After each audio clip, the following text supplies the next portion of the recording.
So, picture this. June 28th, 1919. It's 5 years to the exact day since the assassination that kicked off World War I. The Treaty of Versailles gets signed. But you gotta understand, for Germany, this wasn't about peace. Not at all. It was about punishment. Let's break down exactly how this so-called peace treaty really just started a 20-year countdown to an even bigger, deadlier war. I mean, think about it. Germany was forced to take 100% of the blame for the war. They were handed a bill so huge they could never, ever hope to pay it, and they were basically told, you will never be a world power again. But as we're about to see, you just can't keep a wounded tiger down for long. It only gets angrier. All right, so here's how we're going to tackle this. First, we'll look at the land and people Germany lost, the real physical cost. Then, the military restrictions that basically put them in a straitjacket.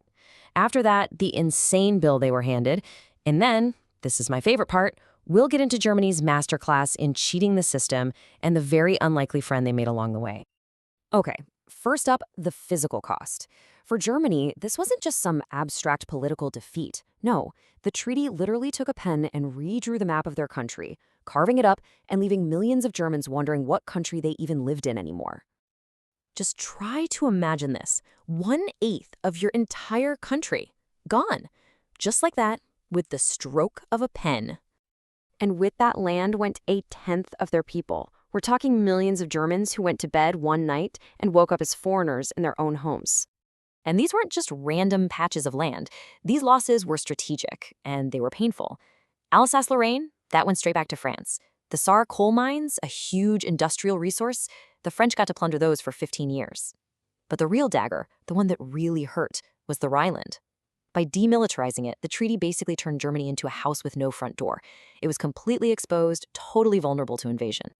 So next, the Allies decided to make absolutely sure Germany could never start another war.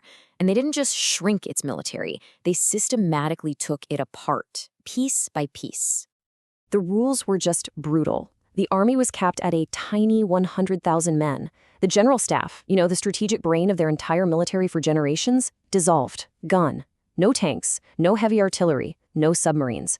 It was a total dismantling of everything you'd need for a modern war. But the most insulting blow of all had to be the total ban on an air force. This quote just says it all, doesn't it?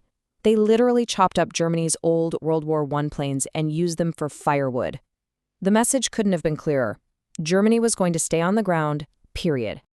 Okay, so Germany's been carved up, its military's been dismantled, and just when you think it can't get any worse, the Allies hand them the bill. And this wasn't just a bill for war damages, oh no. This was a debt designed from the ground up to crush their entire economy, forever. The number they landed on was 132 billion gold marks.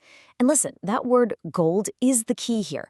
We're not talking about paper money, which a government can just print more of. This was a value that had to be paid in actual, physical gold. So how did Germany react to this astronomical sum? Did they protest? Despair? Nope. The German representative at the negotiations literally laughed out loud. The number was so completely absurd, so far beyond anything Germany could ever possibly pay, that it was just seen as a dark, twisted joke. You couldn't sell the entire country and come up with that much money. Even the British and the Americans thought France was going way too far. They basically asked the French this very simple question. Look, do you want to kill the chicken right now and get nothing? Or do you want to keep it alive so it can actually start laying some eggs for you? In the end, they compromised and just started taking payments in goods, like coal, just to get something flowing. And this, right here, is where the whole story takes a fascinating turn. Because, yeah, Germany was beaten, but they were also brilliant, and they were defiant. And they started what can only be described as a masterclass in bending, breaking, and just plain cheating the rules of the treaty. Their strategy was just genius. The treaty said 100,000 soldiers, okay, fine, but it never said what kind of soldiers. So instead of a bunch of low-level privates, they trained 100,000 officers. Every single man was trained to be a non-commissioned officer, a leader. They were building the skeleton of a massive, multi-million-man army, ready to be expanded at a moment's notice. No Air Force, no problem at all. Germany started setting up glider clubs in practically every city and town.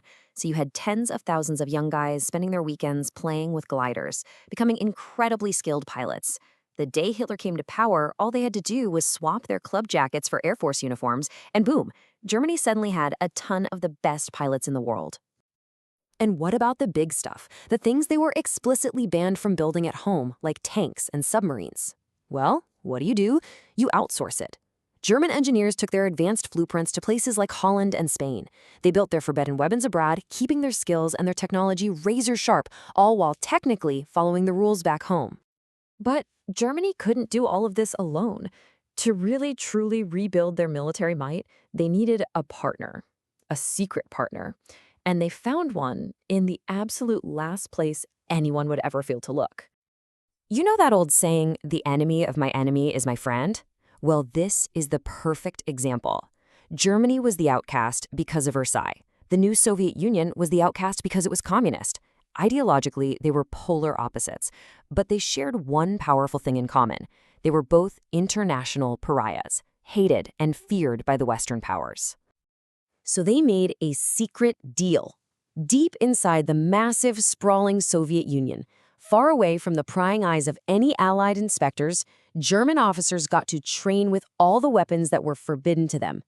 They were practicing modern tank warfare, perfecting aerial combat tactics, basically writing the playbook for the blitzkrieg that would later shock the world. You know, in the end, maybe the French Marshal Ferdinand Foch saw it all most clearly, way back in 1919. He took one look at the terms of this treaty, the humiliation, the impossible demands, the resentment it was creating, and he made this chillingly perfect prediction. It was never a question of if there would be another war, but simply when. The 20-year countdown had already begun.